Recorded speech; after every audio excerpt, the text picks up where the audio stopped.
Hey, everybody. Wanted to welcome you guys in to our webinar today. I see a bunch of you coming onto Zoom. We're also live on the Writing Worship community page, as well as I've forwarded that to the group. So you can catch us live. I'll be paying attention to the questions that are coming through. So we'll have questions coming in the Q&A area. Hey, Sherry, good to see you, or Cherie, sorry.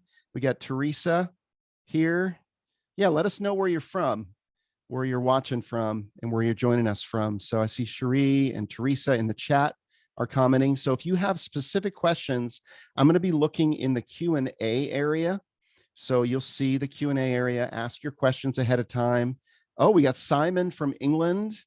We've got Katie from Oregon. Yes, Katie Herberger, she was at our Writing Worship conference. And we see, yes, South Carolina, Cherie, yes. Oh, man, beautiful. Good to see you guys. Eau Claire, Wisconsin. Very interesting. Yes, that's Jody. Laura, good to see you, Laura. Sehr gut, dich zu sehen von Deutschland. We've got our German here. I'm going to speak my German. I'm going to show off my German, which is very rusty. It's not very good. David from Gulf Shores, Alabama. We got Nathan from Kansas City. Welcome in, guys. This is going to be a lot of fun. We're going to be talking today with Dave Taylor, and I'm going to introduce him in just a minute. We're going to be talking about how to plan your release schedule for 2022 for the next year. So this is a great time, as all the playlists seem to be moving to Christmas, to start your planning. Probably a lot of you are already recording or have some songs ready to go. Or maybe you have a Christmas release right now that you're working and you want some advice. I know the stories of some of the people that are joining us live. So I will have you in mind as we go through this. By the way, a little self-promotion here. You probably saw, if you joined a little bit early, Dave and I have actually started, well, Dave really has started an indie Christian music playlist. And I want you to go on Spotify and like that. So it's an upstream playlist. Well, I'll let you talk about it in a minute, Dave. I've got some music that I'm going to intro Dave with to get us started here. But I want you to go and find that indie Christian music upstream playlist like that. There's some pretty amazing. I personally was introduced to a ton of new music, and this is going to be a partnership. So Writing Worship artists, Writing Worship and Brave Worship songwriters, artists, pay attention, because we're going to be looking for you to possibly add you onto this playlist. So, all right. I think it's time to bring on the man of the hour. And in order to do that, I've got some special music here. And so I want to welcome in the founder of 80/20 Music, the man who has been behind the promotion of many, many artists on the Integrity Music label. He's got a ton of experience. He's a nice guy. He's a great looking man with awesome headphones. Let's welcome in Dave Taylor.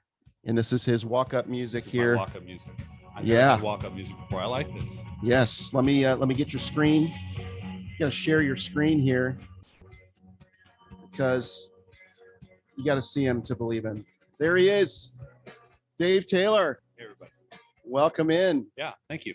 This is fun. That was a much bigger introduction than I just deserve.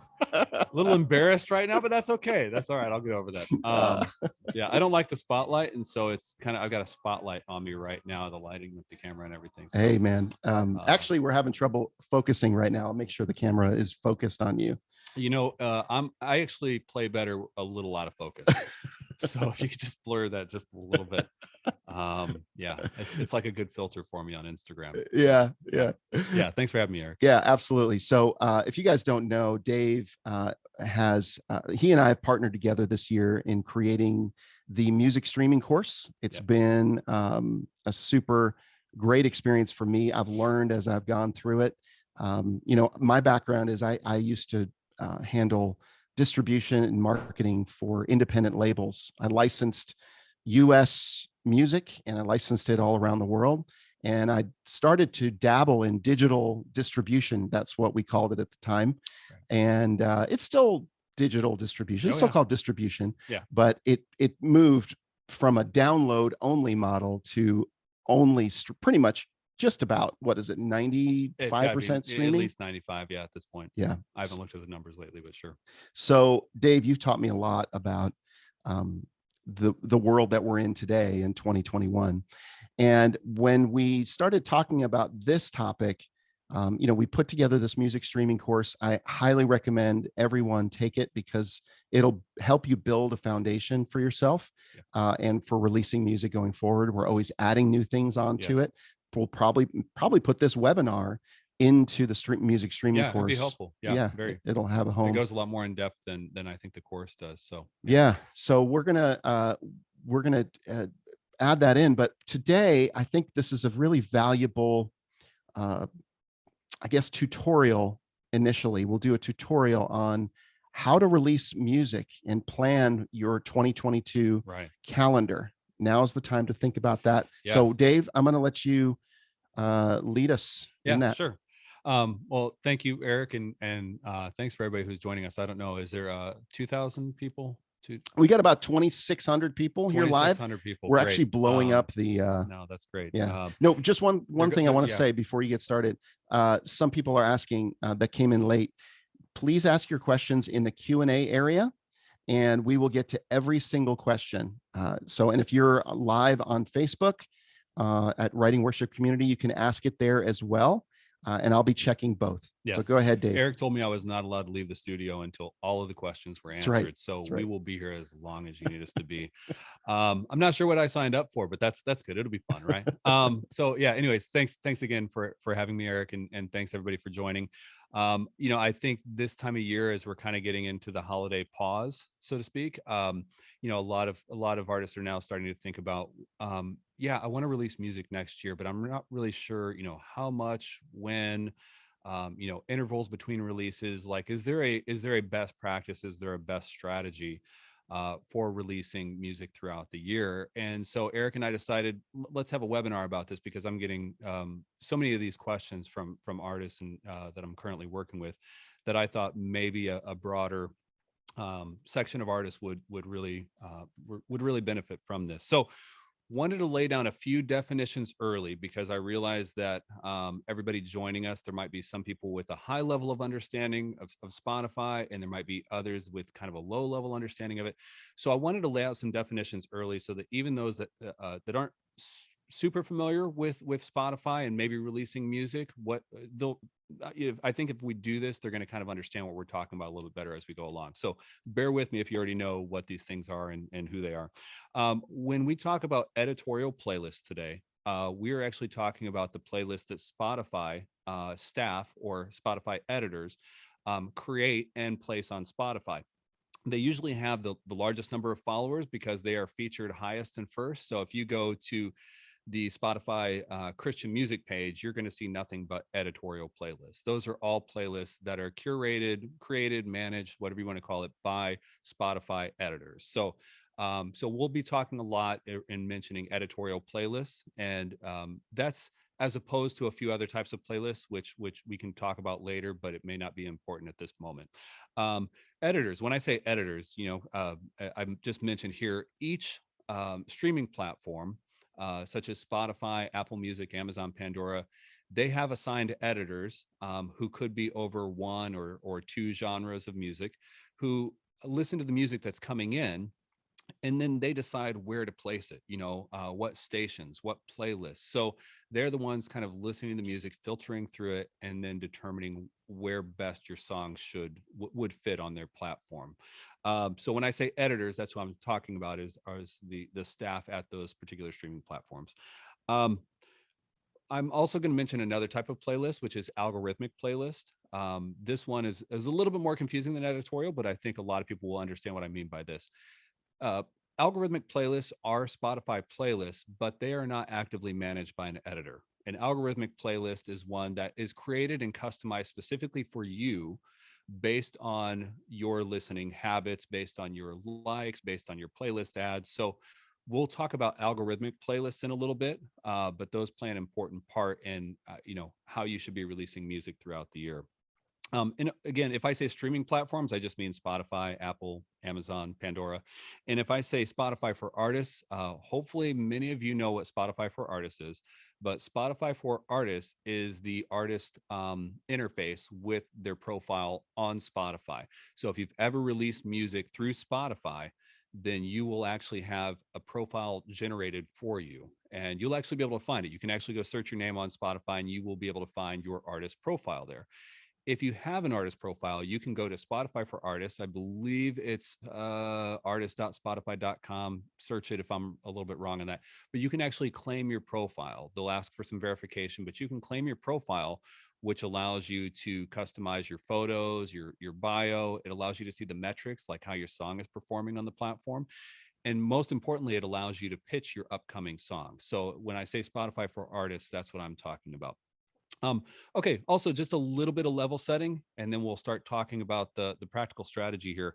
I'm going to be talking as though you're an artist. I hope you're an artist. If you're here, you probably have aspirations for releasing music next year.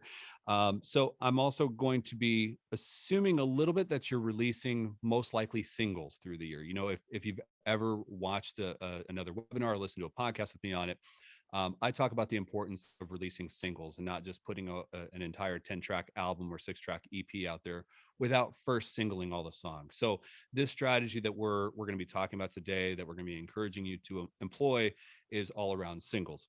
I think lastly, for the purposes of today, I want to say that we'll be mainly focused on Spotify. Spotify, obviously, it's the biggest audio streamer out there, at least in terms of market share.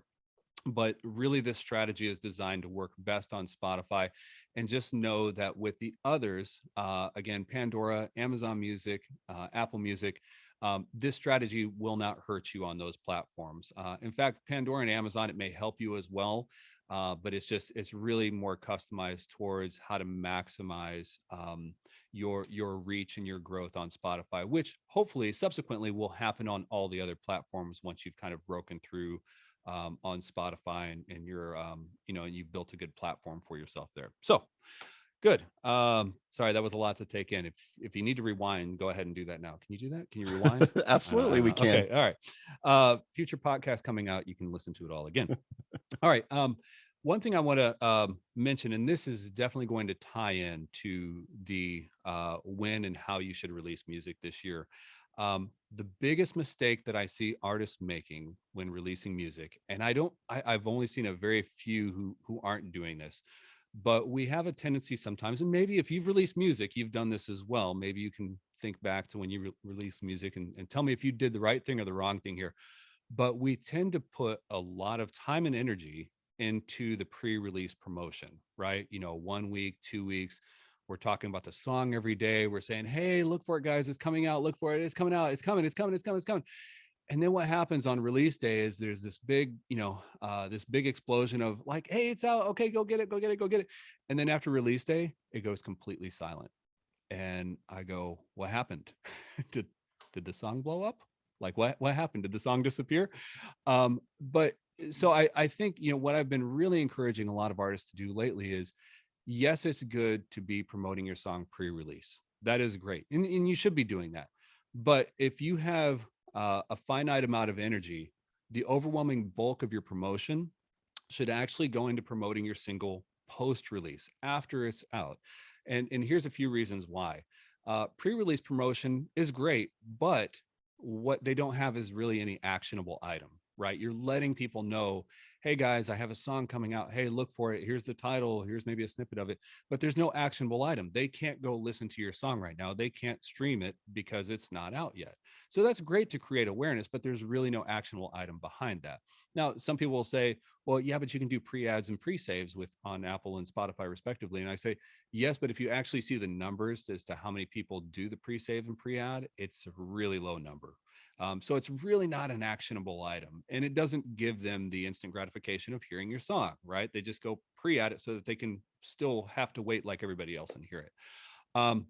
So the bulk of your promotion should be post-release, right? Once it's out, once you actually have a link to Spotify, to Apple Music, to Amazon, to Pandora, that's when you want to be talking about it and sharing that link and saying, hey guys, here, go listen to it now. And people go, cool, I can actually listen to it now.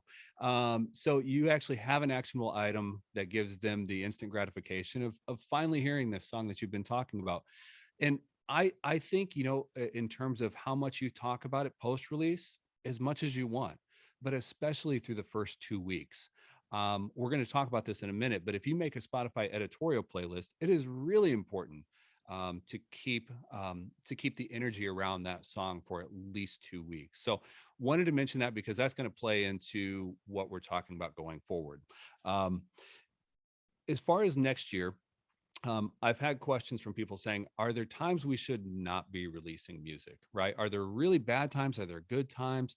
I would say there's not really times that are better than others, but there are some general rules that you can follow when talking about when not to release.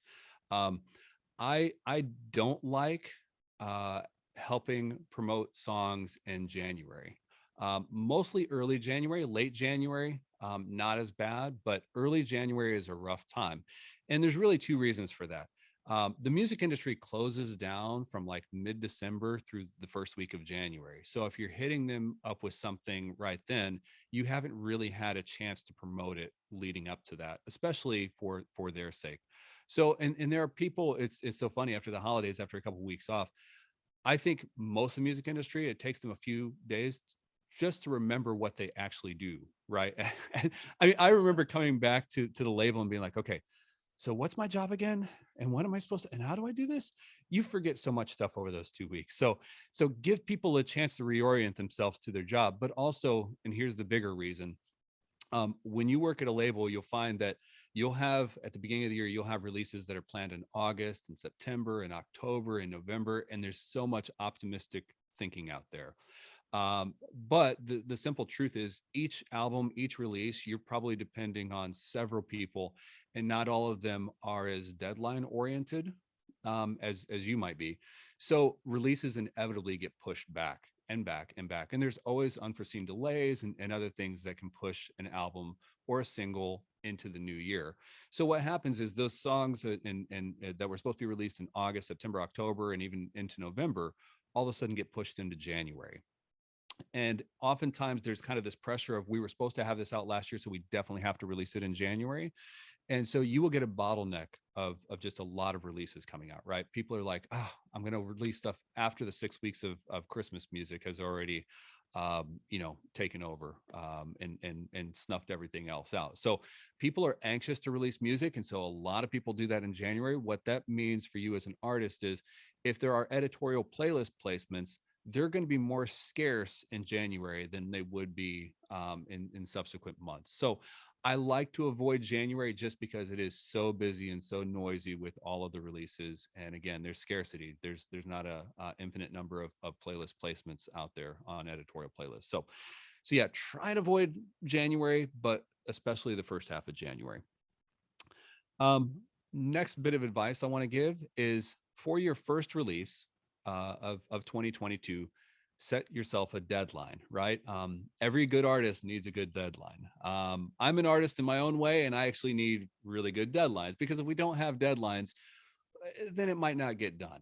And it might not get done on time. And then once it's kind of late, it kind of bumps back everything else. And then all of a sudden you're in a bind, and your singles aren't getting the attention that they deserve because they didn't have enough time to grow. So give yourself a deadline, whether that be the end of January, sometime in February, sometime in March. But give yourself a hard deadline, and that way you can work everything else backwards in terms of like, okay, if I'm going to release on this date in February, I'll need to have this by this and this by this. I'll need to have it uploaded a month before that, and I'll need to have it mastered a week before that, and I'll need to have it recorded. So give yourself a deadline. That way you can set all of your other timelines and you don't miss that date. The next thing I'm going to talk about is, beyond your first release, I think you should be very flexible with all of your subsequent releases. I think in the music streaming course that we have online, I think we did a section about this, and I said, ditch the rigid timelines. A lot of, especially if you're more of a planner type, if you're kind of you like that order and you like knowing what you're going to do well in advance, there's going to be a tendency of saying, okay, I want to release one song every 4 weeks, or one song every 5 weeks, or one song every 6 weeks. I will challenge that a little bit and say it's a little bit more nuanced than that. There's not really a right or a wrong answer in terms of intervals between singles, but I think there are a few key things to look at to know whether or not it is the right time to release the next single. So here's what I'm talking about. If you release a song and by all accounts, it does very well. It makes an editorial playlist. It's getting lots of organic streams from your fans and your friends and your family, and it's getting added to user playlists. And you're getting lots of saves, and everything's looking really, really good for it on the back end of Spotify. And I'm going to talk about Spotify for artists. That's where you're going to see those metrics that say, is this song being received well or not, right? And you're also going to know on Spotify for artists whether you made an editorial playlist or not. So if things are going well for the song and the trajectory is upward, and you're doing everything post release that you should be doing, right, which is promoting your song now that it's actually out and available, the worst thing you can do is release another song while that one is still growing. You're kind of cutting the legs out from underneath it. That new release is going to go to the top of your profile, pushing out that one that was there that's still working. It's also in terms of your promotion and you talking about it, you're going to have to switch from promoting that first release and doubling down on it, right? The release that's working. You're going to have to stop doing that and start talking about the next song, right? So you're really, if your first single is doing well and you're seeing the numbers go up on it and it's still growing, there's no reason, to release your second single yet, because that will hurt the momentum of your first single. So also the opposite is true. If you release a single, your very first single, again, February, March, whenever that might be, if it doesn't get any attention, right? Let's say it doesn't land on an editorial playlist. Nobody seems to like it. Your mom and dad aren't even streaming it, right? Like if for some reason you love the song, but nobody else is really connecting with it yet. Or maybe it's just an issue of awareness, right? The song is out there, it's really good, but without that editorial playlist placement, it's not getting enough ears on it to really give it the traction that it needs. Okay, the best thing you can do for a song that has not performed well out of the gate, the best thing you can do is release another single, right? So in that case, you're probably going to want to hurry and get a second single out. And here's why. The best thing you can do, and we'll call them single A and single B, right? You release single A, it's your first single of the year, it doesn't get attention. And okay, well, let's hurry up and release single B, because what if single B gets all the attention? What if single B gets on editorial playlists and has tens of thousands of people around the world all of a sudden streaming your song? Well, guess what they're going to do? They're going to listen to single B and they're going to be like, I love single B. And then they're going to go to your profile and they're going to go find single A, right? So all of a sudden single A, which was dormant and hidden and not performing well, all of a sudden people are discovering it now. They're actually getting a chance to hear it and they're getting a chance to love it and stream that song. So the best thing you can do for a song that didn't work is actually release the next song, hoping that that one does work. I think a second part to that is if the first song, and again, we're going to have to refer a little bit to the music streaming course. We talk about stacking releases, or some people call it layering or pancaking or waterfalling, but we talk about attaching your previous release to your new release. So again, if you release single A and it doesn't do well, now you're releasing single B, and single A is actually attached to that single. So you're actually going to naturally get more streams going to single A, the single that didn't perform well. So it doesn't have to be single A, single B, but the whole point around this is you shouldn't have rigid timelines, because it's much better to wait and see how a single does and let that dictate when you should release the next single. So just to kind of summarize this, if the single is doing well and still growing and it's still on editorial playlist, maybe press pause and wait, whether that looks like 5 weeks, 6 weeks, 7 weeks, 8 weeks. I mean, if it blows up enough, it could be 12 weeks, right? But if you're paying attention to Spotify for artists, you will actually be able to see, okay, it's losing traction. It's it's fallen off of the editorial playlist. There's nobody else that is really adding it at this point. So you'll know when it's time to release that next single. And then you will also know when a single is not working. You will know almost immediately when it didn't make an editorial playlist, because you'll be a week in and you're like, why do I only have 50 streams? And it's been out here for a week. Okay, time to release the next single. So be flexible. And that timeline, if you have a single that doesn't work, that next single, maybe you put that out 4 weeks, 3 weeks even. if you want to be really, if you want to hurry with it. So 3 or 4 weeks if a single is not working out. If it is working out, look at 5, 6, 7, 8, or even more weeks. So yeah, again, just be flexible with all subsequent releases. Have that deadline for the first single, but then wait and see on each subsequent single. All right. The other thing I wanted to mention with that is when you actually have songs that you want to release in a particular calendar year, if you're going to employ this type of strategy, it's important to have the next single lined up. And in fact, I will actually say the next 2 singles lined up. So when you release your first single, I think it's a great idea to either have all the singles ready that you want to release that year, or at least have 1 or 2 ready to go. And so what that prevents from the situation is that when you release a song, and let's say you have to release another song quickly because the first song didn't perform well, if all of a sudden you're like, oh wait, but that other song, it's not yet mixed and mastered and I haven't done all the things to it that I want to do, well, that's going to delay your time frame that much more. So I like to tell artists, when you release that first song, maybe have 3 ready. If you can, if you plan on doing a full-on EP and releasing 4 or 5 singles next calendar year, maybe have all of them ready, right? I mean, that's actually easy and clear, because while you're releasing songs, instead of having to focus on going back and is this mixed, is this mastered, is this ready, you have all the songs there and you can focus all of your efforts on promotion. So try and have a few songs ready beyond the one that you just released, so that you can react and respond quickly and accordingly based on how your last single performed. Am I good to? I just have a few more points here. You're good. All Yeah. right. Yeah. Okay. I got a bunch of questions All and right. comments We're getting myself. there. We're ready. Getting pumped up for them. All right. The other thing I do want to say along with that is, one of the most important things you can do on Spotify is be consistent. Um, Common mistake that I think artists make, and I think it's because of this comes from the days of releasing CDs and albums, right? You would have an artist who would release a CD or an album, and then they would disappear for 2 years before you would actually see the next CD or album, right? Those days are gone. When you disappear on Spotify, your numbers will suffer dramatically. And here's why. I'm gonna probably talk a little bit of fundamentals here, a little bit of groundwork for those that maybe don't understand. But on Spotify, you have numbers, right? You have numbers in terms of your number of followers. You also have numbers in terms of monthly listeners.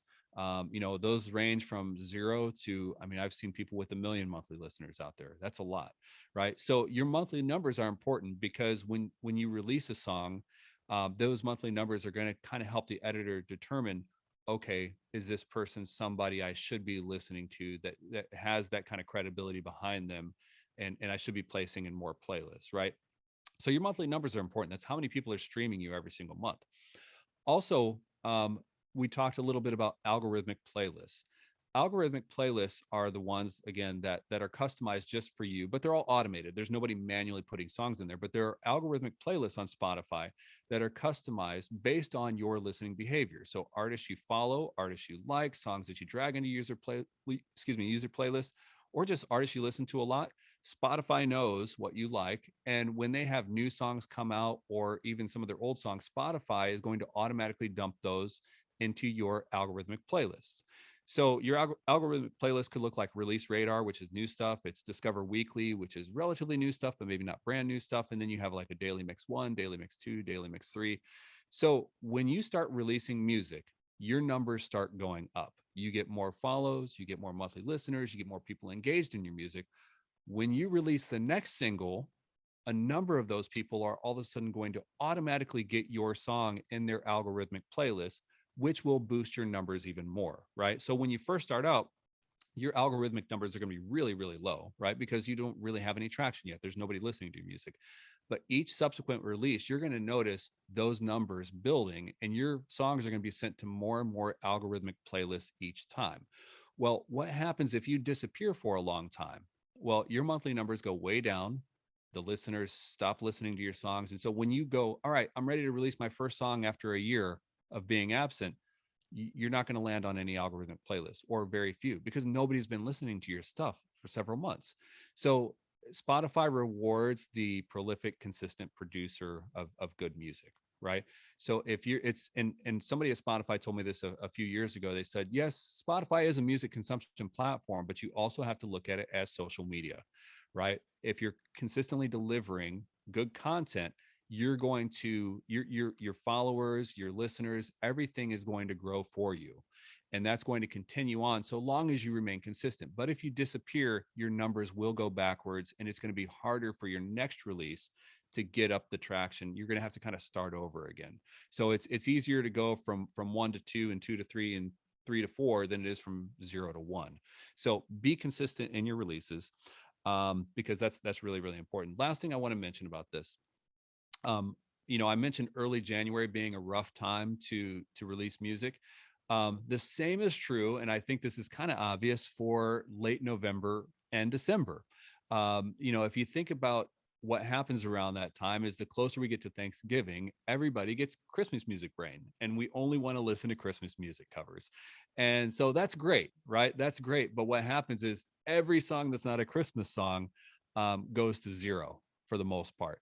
So if you're releasing new music that is not a Christmas song, stay away from November and December as much as you can. Again, if it's the first week or two of November, that's fine, but you want to stay away from those holiday seasons.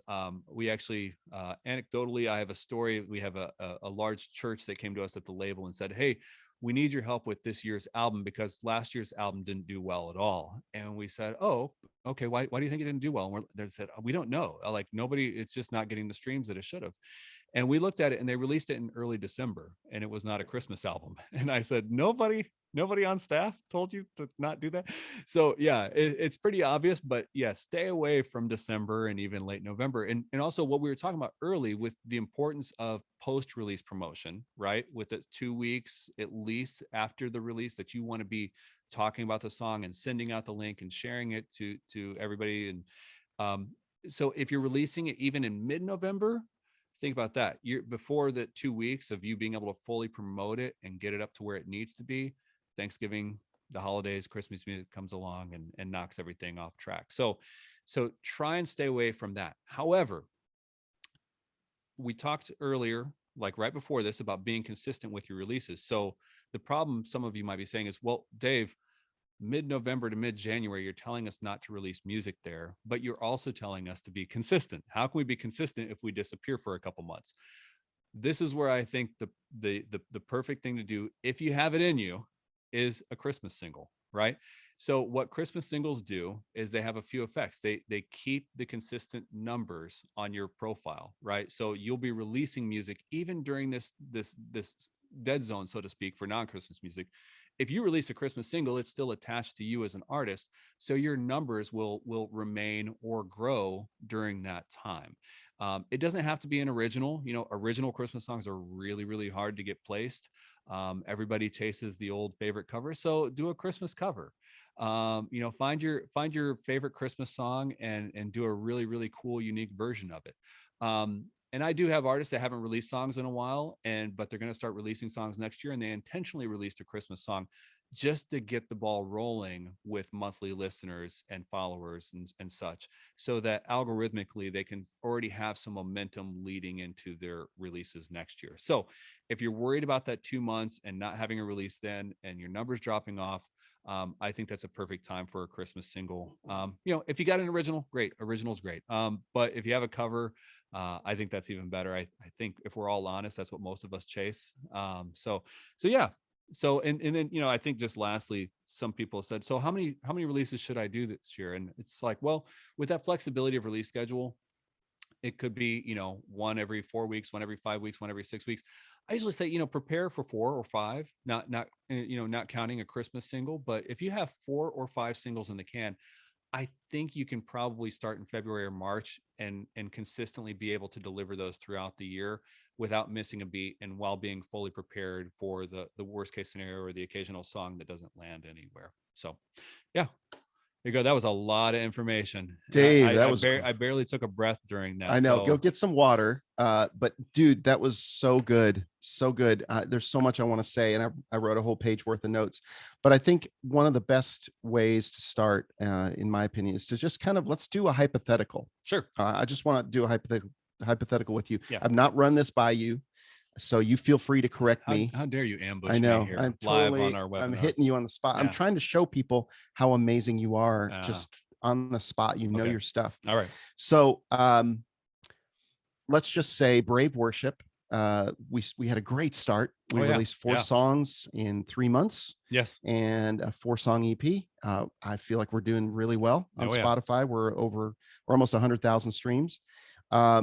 And we got on several playlists. So all the things you're saying make complete sense and have actually come to fruition, Right. just as you said they would. So I can back it up. But let's just say for 2022, my plan is, I'm planning now, I want to release 6 songs over the course of the year. Right. All right. And so my production schedule, I'm working with my producer to plan a 6-song recording, possibly a 7th Christmas song. And this is how I would lay it out. And you kind of adjust or correct me here. But so I would lay it out. I'd be looking at January, week 4 of January, the last week of January, would be my first single. That would give me 3 to 4 weeks to really promote and ramp up the promotion, start making my announcements, etc. My single drops the 28th of January, let's just say. And then for those 2 weeks afterwards, I'm releasing a lyric video. I'm releasing an official music video. You have pitched it to playlists already the week before. I hired you to do that. We get on the New Music Friday like we have been consistently. But week 2, Spotify's algorithm kicks in and it's like, wait a minute, we need to put this on the best of live worship, which is what happened to us. My hope is that because of our numbers, because our listener numbers are up, what I found was the first single that didn't happen, but the second and third singles that happened. And we're waiting on the 4th one to see if it will, but it's Christmas time, so I'm not sure if it will. But it was pretty exciting to see that happen, to get on another editorial playlist, a bigger one that has like 800,000 listeners or likes. Yeah. That's a huge playlist. So let's say that happens, that starts to build the momentum for us. The next single I'll then plan on March 15th. So I'll record 3 songs ahead of time. So my producer and I will record these songs, let's say in November. We'll upload them right before Christmas. We'll go ahead and put them into the Spotify through our distributor, which might be DistroKid in our case or someone else's case. We'll release it in January 28th. The next single we'll plan for March 15th, let's just say. So we've got the end of January, 5-6 weeks later. This one is successful. We'll release it around March 15th. So that'll be 6 weeks later. Then let's just speed up a little bit. May 1st would be the 3rd single. That's another 6 weeks. And in that time in the spring is when I'll record maybe my next 3 songs. We'll just go ahead and batch produce next 3 in the can. Next 3 in the can. Meanwhile, I'll have that May 1st release, then June 15th release will be the 4th single. And by the way, the May 1st release, I'm thinking I'm going to make that a cascade or maxi single, where it has the previous 2 songs on it, but it's a new album cover, right? It's a new cover, new ISRC code, everything. And I kind of waterfall that. So people draws attention to the first 2 songs. Got it in the 3rd song. So, then June 15th will be the 4th single, just a single on its own. August 1st will be the 5th single.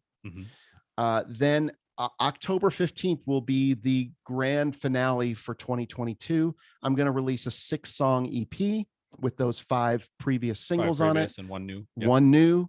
And that'll be my kind of finale for the year as far as albums are concerned. Then I'll have recorded over the summer. I'll have recorded a Christmas cover that we all do, and we all wear our hats and our Santa hats, and we release that on November 15th. Let's just say for Christmas, and that'll be our Christmas release for the next 5 weeks, and it'll keep things going, and it'll kind of finish us off as our single for Christmas. How does that sound to you? Does that all sound good? You know, What would you generally fix? speaking, I think that's pretty good. But where I think what you need to leave room for is a little bit of nuance. And how is each single performing? Got Right? it. Is 6 weeks acceptable if a song is working? Mhm. Maybe, right? If it's really working, then maybe you go 7 or 8 weeks. Um, is 6 weeks an acceptable time frame if the previous single didn't work at all? I'd like to see 4 or 5 weeks Yeah. instead. Mhm. You know, maybe 6 weeks going a little too long there. Mhm. So I would say, you know, if you start at least, let's say you have 4 or 5 singles and then a Christmas single. Mhm. If you start early enough in the year, February, March, um, you know, it's not like you have to have songs perfectly distributed throughout the year. Mhm. I think you can leave room for flexibility, knowing some are going to release sooner than the last, some are going to release later than the last. You know, you're going to need more time here or less time here. Yep. And you know what? If you finish in like August or September instead, you know, let's say you had to kind of march out releases pretty fast. If you have to finish in September instead of October, oh, that's fine. I mean, Okay. no harm, no foul, right? Then you just release the Christmas song in November. Your numbers aren't going to really suffer over a couple months. Right. I mean, they're just not. Okay. So what you want That's to good to know. avoid is like this 4, 5, 6, 7, 8 months, Right. right? Drought. These long stretches of time where nobody, yeah, because even if you release stuff in early November and then you didn't release anything until late January, your numbers are going to take a little bit of a hit, but only because during the Christmas season, everybody's numbers go down Right. unless they have Christmas songs. Right. So it's kind of natural that everybody takes that hit this time of year. You know, that's why if you do have the Christmas single, it's like great, you can keep the momentum going forward.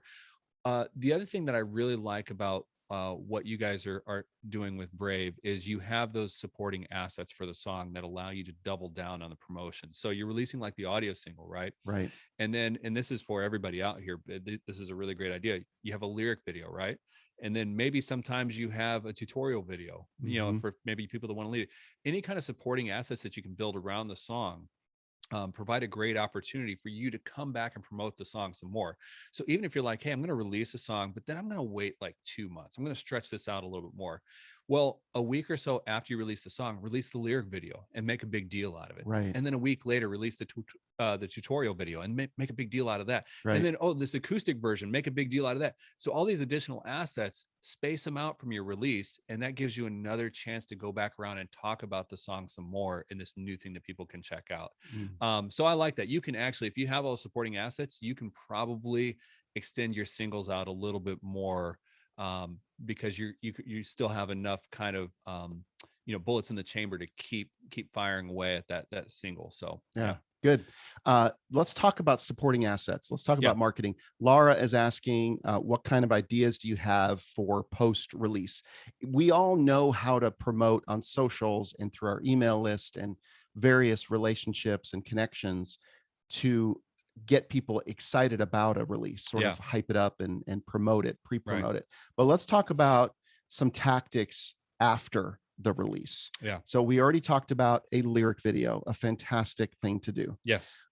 We talked about, well, let me talk about just the idea of, if you work with somebody like you, hmm if I work with someone like you, I have the option to pitch ahead of time to editorial playlisters, Right. which is not something that, I mean, you can write your own pitch. Yeah, you can write your own pitch. Working with you, because you have the relationships with those folks, can take it up. I could highlight it. Yeah. It Right. gives me an opportunity to create a little bit more awareness around it than Because yeah, you have than the others. relationships Yeah. Yeah. Just, yeah. with these the trust. editors. And yeah, they Mhm. know I'm not going to bring them anything that they're going to be like, why did he bring this to me? Right. Why is he working with them? Why is he? Yeah.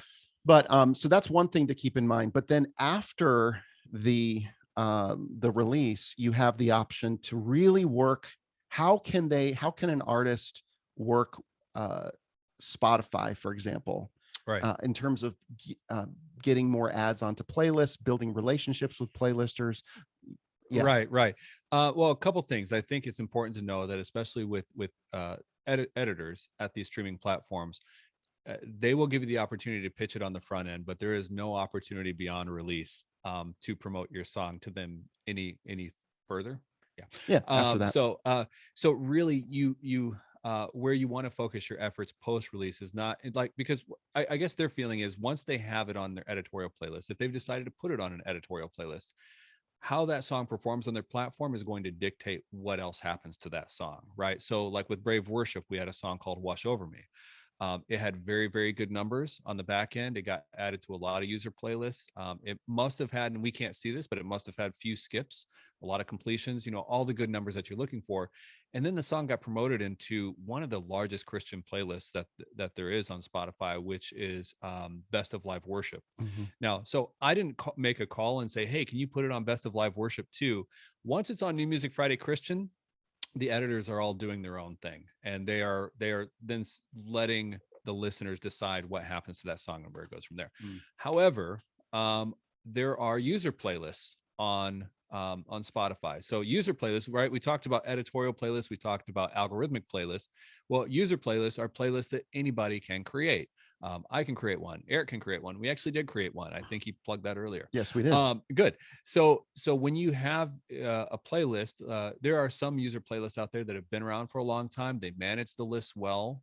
They put songs on there that people really love and want to hear. I'm putting it up on the screen, by the way, right awesome. now. So they you might have user playlists out there that have 5,000 followers, 10,000 followers, 20,000, maybe 50,000 followers. Some of these user playlists are very, very large, and people have done a very good job at it. You can actually pitch to these user playlists. How you do that, this is where you have to become a little bit of a detective. And, if you're a good researcher, if you're good at finding out information about people, then this might be a little bit easier for you, especially if you can navigate social media well. But there are usernames on these playlists. And oftentimes you'll see this. There are some people that very much like, hey, here's my name on Spotify. This is also my name on Instagram, on Facebook, and everywhere else. They actually want to be found. They actually kind of like the attention of people coming to them and saying, hey, can you put my song on your playlist? So some of them are there's actually companies that, like record labels and such, that also have playlists out there. And if you do just a little bit of research, maybe Google it or something, they will actually give you an opportunity to pitch your song through their website. So you just have to look at the usernames on these playlists, on these large user playlists, and kind of do a little bit of investigative work. Some of them you're going to be like, okay, well, I don't know who this person is. Their username is just a bunch of random numbers. Yeah, that's not going to help you at all. But others are actually pretty easy to find. I mean, it again, you find like on Spotify, the user playlist name might be John Smith 21, and then you go to Instagram and, hey, look, John Smith 21 looks like he likes music. He's always talking about it on his Instagram page. This is probably him. So yeah, those user playlists are a great way because they'll still listen to your pitch about the song long after its release. So that's a great way to kind of boost streams there, but also just promotion, post-release promotion, sharing the link directly to Spotify, right? Get yourself very comfortable with Instagram and Facebook if you're not. Because there's all these tools through Instagram stories where you can share your link directly. You can actually go to Spotify and share the song so that all they have to do on your Instagram story is tap in the upper left-hand corner and it takes them right to your song on Spotify. So make it as easy for your followers to listen to your music as possible, right? Don't say, oh yeah, hey, it's a link in bio, and then you go to the bio and then you have to click this link and then this link and then this link. Put your Spotify link right in there. Maybe another day, put your Apple Music link in there. So, just different ways. Find a different way to talk about the same song every day. It can be done, especially if you have supporting assets around it. If you're into like TikTok and Reels now, which if you're not, you definitely should be. I know that's kind of a wild, crazy world, and it can be somewhat scary. But more songs are being discovered on TikTok and Reels now than just about anywhere else, right? Mm-hmm. You're having these songs that people are hearing 10 seconds of on TikTok that are now overtaking songs on mainstream charts. Right. And people don't even know the artist's name. Mm-hmm. So yeah, get your song, get clips of your song on there, do something funny around it, do something heartfelt around it. There's a lot of different ways to approach promotion. And I think the more angles you approach at it post-release, the more likely you are of connecting with various people and maybe what speaks to them. Yeah. I think I'm showing them right now the Brave Worship for Artists, Spotify for Artists page. Oh, yeah. One great thing you can do is add the playlist every 2 weeks, change the artist pick. Oh, yeah. Yeah. Right. Yes. I think a lot of people are familiar with this, but on your Spotify profile, once you claim that profile, it gives you the option to put in an artist pick, PICK. every 2 weeks, or you can change it whenever, but it expires after 2 weeks. But you can put in an album, you can put in a playlist. Yeah, you can put in a number of things in there. You can promote something else. But yeah, use your artist pick on your profile. Make sure you keep that updated, because if somebody falls in love with your music, they're going to your profile and they want to see what you're seeing, and they want to listen to what you're listening to, and they want to hear your newest release. So yeah, keep that artist pick updated as well. It's important to have kind of a nice looking profile on a lot of these streaming platforms. A professional looking picture, because I think the default is probably like your last album cover. And that's like, what is that? I don't know. Is that a Right. person? It doesn't really fit. I don't know what that Yeah. is. So Yeah. yeah, claim your profile, get some good photos of you. They don't have to be super professional, but some good photos of yourself, and update your banner and update your profile pic, update your bio there, add your social media links, make it look really nice and professional. A couple other things related to those first 2 weeks after the release. Yeah. Playlisting, that's not something you do necessarily, right? Is work with curated playlists for your artists, or is it something that you do? There are a few user playlists that I'll Mhm. approach. They're label run. Right. My success rates vary, but my main focus is on the editorial playlist, and I will sprinkle in a few really. They've got to be larger user playlists. Ones that I think like, wow, if we get this, then that's really going to make a difference for the artist. Right. Yeah. And another resource for you guys, we just interviewed Kevin Weinbarger on the podcast. He's great. He's great for that post-release promotion to playlisters. So yeah. I mean, what Kevin does, and it actually we complement each other very well. I'm shooting for the editorial playlist. I would like you to land on one of those large editorial playlists where people around the world could. Now, what Kevin does is he actually promotes to a number of smaller but a larger number of user playlists. So whereas maybe I'm only pitching to these 4 streaming platforms, and there's maybe only a half dozen playlists that they can actually put you on that are all larger, he's pitching to a dozen or more user playlists that have smaller numbers, but again, it's more playlists, so it adds up. And so I've actually recommended a number of artists that work with me. I say, you know what, for your priority singles, if you have an anchor song here or something that you really feel strongly about, that you really want to perform well, partner up. I partner with Kevin all the time, and we'll actually, we did that with actually Wash Over Me. Yeah. Which well. Yeah, it was a very, very good song. It's probably going to be your best performing song when you look back a year from now in terms of what you released in 2021. But yeah, Kevin's a great resource as well. So talk about the budget, promotional budget. One of the questions Meg Ammons just asked, what is the right marketing budget for a single? Yeah, and that's a tough question. I have think some thoughts, but no, and I'd love to hear your thoughts on this as well. The one thing that I'm familiar with, at least in terms of what's going to cost you money, is something like digital ads, like social media ads. Those can be effective. But I think you're going to have to probably find your audience there. You can kind of customize who's seeing the ads and who's not. And you're probably going to have to spend some time focusing in on that and defining your audience before you really find a lot of impact with that. So that's one thing. But the other thing, and I think we'll include this in there, is when we talk about supporting assets, such as the lyric video, maybe an acoustic video, a tutorial video, anything that can support the song, those things are going to cost money, right? It's going to cost money for the audio recording, for the video recording. But those, again, depending on your means and how much the particular song that you have in mind, how much potential you think it has. If you want to spend some money on that, it's really good to have a number of supporting assets around it. Because you could say like, hey, well, Dave, Eric, I only have like 3 singles. How am I going to do that next year? Well, create a number of supporting assets around those 3 singles, right? Release single A, and then a month later release the acoustic version of single A, right? And then, you know what I mean? So there's, or if you work at Meg, I know you work at a church, you have the ability probably to do both studio and live recordings, right? So that's also another great supporting asset. So when you talk about like, budget and how much it's going to cost, it's really kind of up to you. Like I said, you could spend a few $100 on digital advertising on social media, or you can go more out and do additional versions of the song that really kind of help you double and triple down on it. Eric, what are your thoughts on that?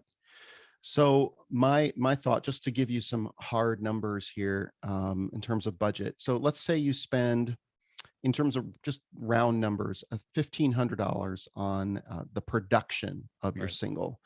of your song, including mastering and mixing. That's actually kind of on the low end. Probably 2,000 is more Yeah. realistic.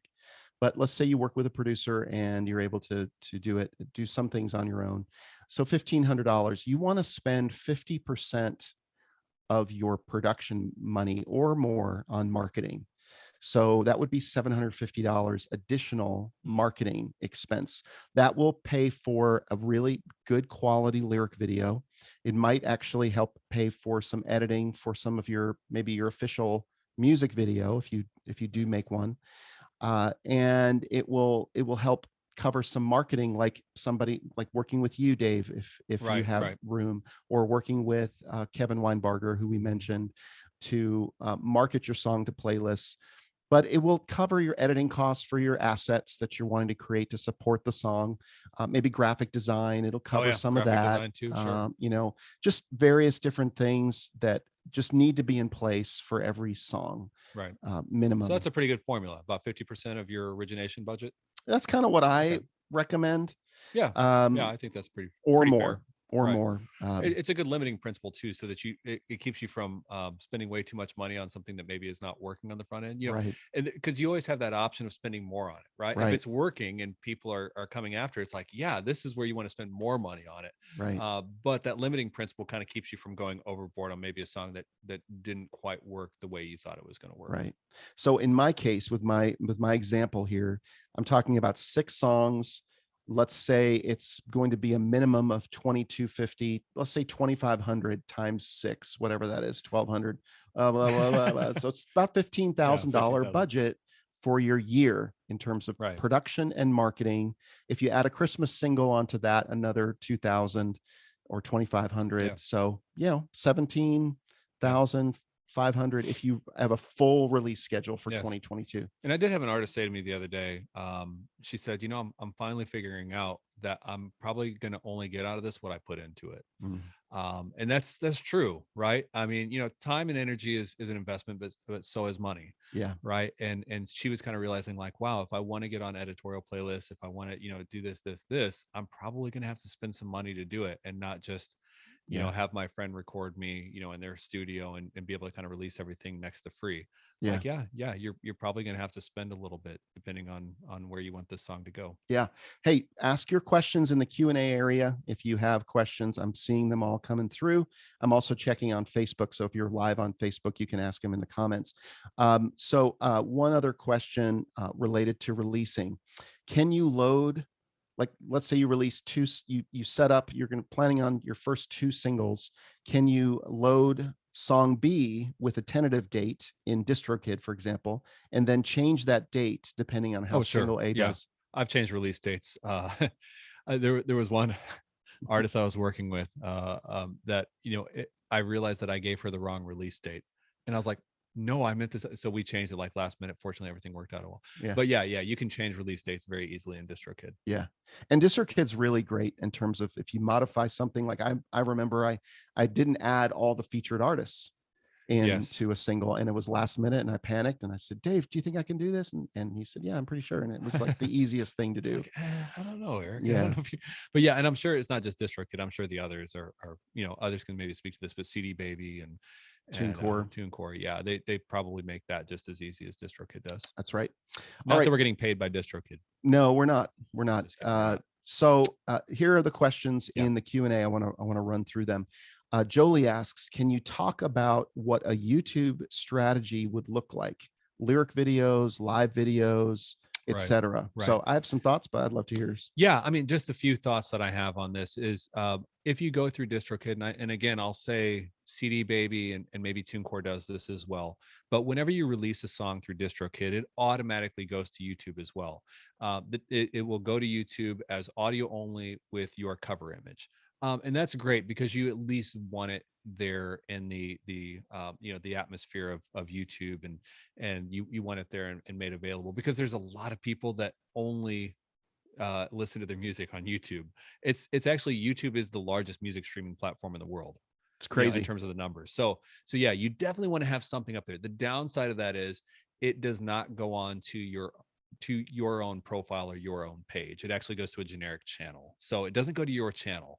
So I think right away you should have your song, if nothing else. It doesn't have to be an elaborate music video or anything like that, but at least your song with album cover and audio. I would upload that to your own channel right away. Just again, so that the fingerprint is there. It's in YouTube now, and you can actually track it, and you can monetize it later on if needed. And then with YouTube, this is where we just talked about the lyric video and some other supporting assets, the tutorial videos. That's where YouTube is going to be kind of in play. That's where you're going to want to release those things. In terms of timing, YouTube is, I mean, how many billions of videos? I don't know. Mm. It's really hard to pin, like, okay, how often should I do videos, and how, what should I release? But it's probably not too far off, at least in terms of the general strategy. It's not too far off from Spotify in terms of, you don't want to disappear on it. You want to be consistent, and you want to, just consistently delivering good content there. And then I'll let Eric kind of add on to that. Yeah, I think if you want to plan ahead, you want to be thinking about taking your video content and maximizing the use of your video. So Yeah. let's say you're planning on doing an official music video, and you're planning on doing a lyric video. Well, the beautiful thing is you can take that, you can plan ahead and take a portion of that music video or that lyric video. You can use it as a canvas that you Right. want to upload into Spotify, that's good. which is that little 6-7 second video clip that kind of repeats while the song is playing, and it just adds another bit of color to things with your content. So that's one thing. You want to make sure to be thinking about, I want to create 15-second, 30-second, maybe 60-second snippets, right, for your social media and for things social media, vertical snippets to Right. use for Instagram Reels and for TikTok if you're going to go that way. Yeah. So make sure you kind of have those snippets of the best parts of the video, and you could do that for both the lyric video and the music video if you want to, or a live video if you happen to be recording live, if you work at a church. That's right. Yeah. So kind of a good sort of plan that I would move towards is the release. Let's say it releases on the 1st. A week later, release the official music video. Maybe sometime in the 2nd week, release the lyric video. Yeah, if you want to, and then in the course of all of that, you want to release your reels and do all your socials and everything. And then if you don't have like maybe a good music video around it, you can always do an acoustic version of it, which is also exactly great. So yeah. So a little less expensive way, you and your iPhone and an acoustic guitar is a little bit cheaper than a full-on music video production. Yeah, maybe the day of the release, you're going live. Yeah. You're going live ahead of time. You're going live the day of. You can take that content and repurpose it. Right, repurpose it. Sure. If you really want to go gangbusters, you go ahead and set up a professional recording setup with your producer and do an acoustic version right there. You record it, video, etc. Or add sleigh bells, and then you have your Christmas sing. Just have your producer start shaking sleigh bells on the side. Just have your producer add sleigh bells to any one of your songs, and it'll fit in well with the Christmas season. I love it. We don't have to make it that difficult, right? Yeah, no worries. Good. So that's sort of a great YouTube strategy for, and then you're thinking also about the other video based platforms. Right. I love that idea of like, hey, just have some kind of core video and then use that, Mm-hmm. chop it up and use it for social media, use it for Canvas on Spotify, purpose it all around. Yeah. Okay. So when do you release a Christmas song? Yeah, you know what? That's a really great question. And I actually have a conversation with Spotify. It seems like every year of like, hey guys, when's the best time to release Christmas songs? When are you going to be featuring Christmas songs? And when are you going to be moving the Christmas playlist to kind of surface? And I haven't been able to get a great answer. Well, I shouldn't say that. I've gotten good answers, but they have changed year to year to year. So I hesitate to say, here's the precedent for it, because there's really not a precedent. But generally speaking, you'll start seeing Christmas songs trickle in to New Music Friday Christian in mid-November. And then, I've seen it sometimes the week before Thanksgiving, sometimes the day after Thanksgiving, sometimes the week after Thanksgiving. All of a sudden you'll see the Christmas songs kind of rise to the top. The important thing is to remember when you are uploading that song, that and you'll know this if you've ever pitched your own song through Spotify for artists, there's a section that says, hey, give us the style, what's the style of the song or something like that.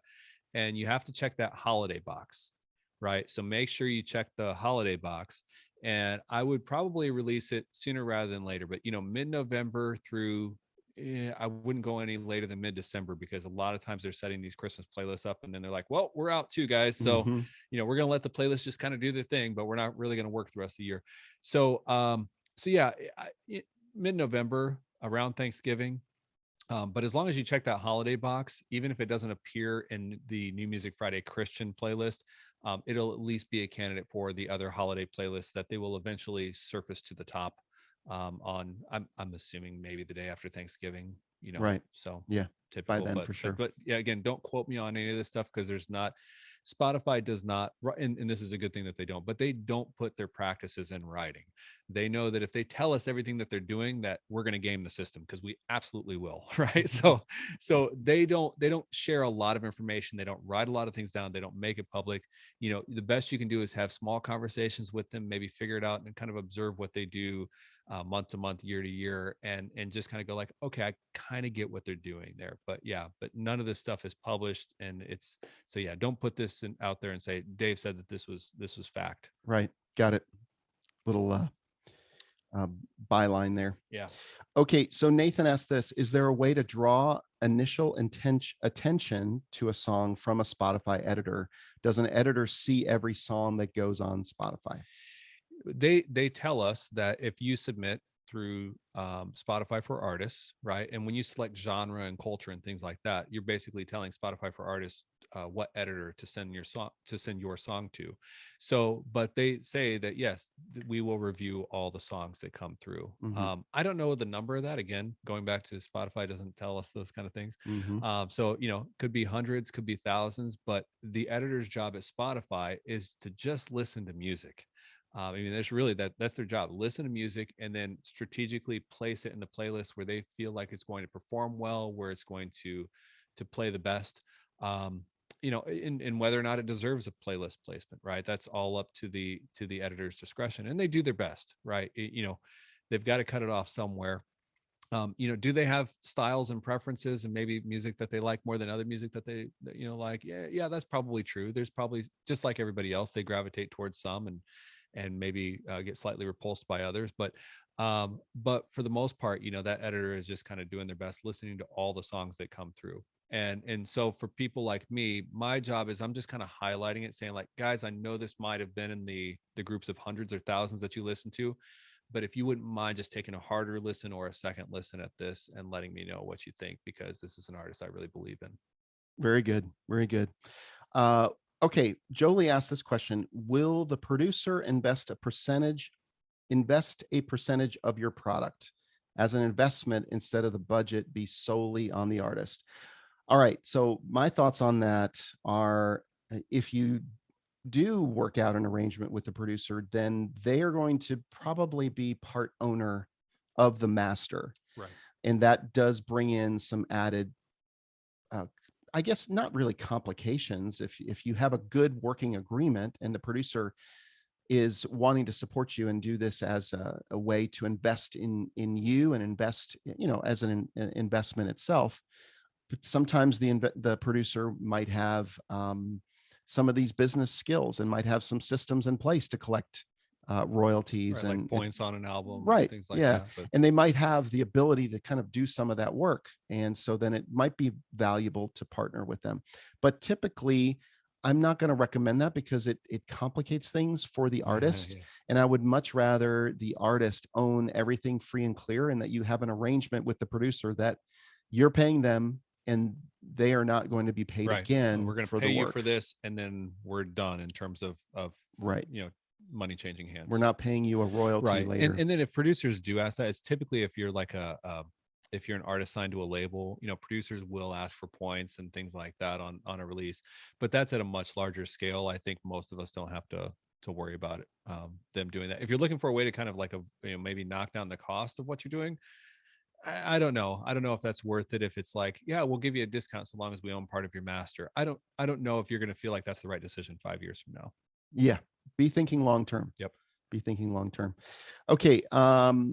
Anonymous. We have our Anonymous. first anonymous attendee. Do we answer anonymous questions? We do. Yeah, why not? Let's see. Let's do this. Do you release a music lyric video the same day the single comes out, or do you spread it out some? And is the answer the same as shorter playable season, like a Christmas single? I think we already did answer that. Yeah, we did. Yeah, I love waiting to release the lyric video or other supporting assets because it gives you another opportunity to talk about the song. Exactly.